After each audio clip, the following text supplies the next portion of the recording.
Sammy Hagar slams David Lee Roth, wanted to break the guy's effin' neck over concert no-shows. Sammy Hagar recalled why he wanted to break David Lee Roth's neck when they toured together in 2002. In 1985, the 77-year-old singer-songwriter replaced Roth as the frontman of Van Halen, joining guitarist Eddie Van Halen, Eddie's brother and drummer Alex Van Halen, and bassist Michael Anthony. Hagar parted ways with the legendary rock band in 1996, but later rejoined Van Halen from 2003 to 2005. Roth was Van Halen's lead singer from 1974 to 1985 before briefly reuniting with the band in 1996. He returned as a full-time member of Van Halen from 2006 to their disbandment in 2020. As Hagar and Roth fronted Van Halen during different eras, they maintained a rivalry for decades. However, the two teamed up when they co-headlined the Song for Song, the heavyweight champs of rock and roll tour, though they clashed behind the scenes and in the media. During a recent interview with Rolling Stone, Hagar weighed in on whether he would ever consider sharing a bill with Roth again. The circumstances would have to be right, he said. Dave always wants too much. He always tries to upstage. He tried to pull stuff on the Sam and Dave tour in 2002. The nights when he was opening, when we flip-flopped, which I would never do again. I would never bother. But look, I'm not an opening act for anybody.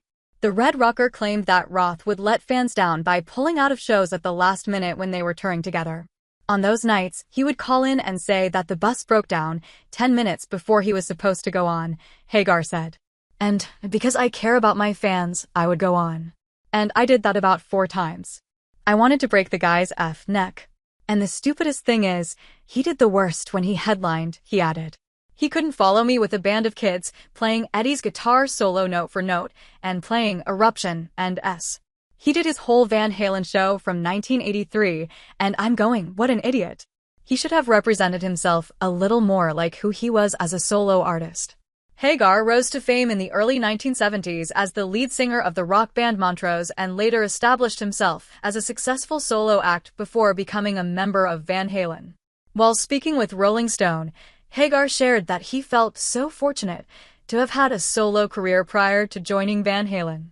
Because even Mick Jagger and people will tell you, being in the biggest rock band in the world and then trying to go solo ain't the easiest, he said. And so I'm saying I'm a very fortunate guy, and I have my own music and my own image. Hagar also noted that there are a lot of famous singers who continue to perform though their voices have deteriorated over time. He insisted, however, that he will only sing songs that he is confident he can perform to the best of his ability.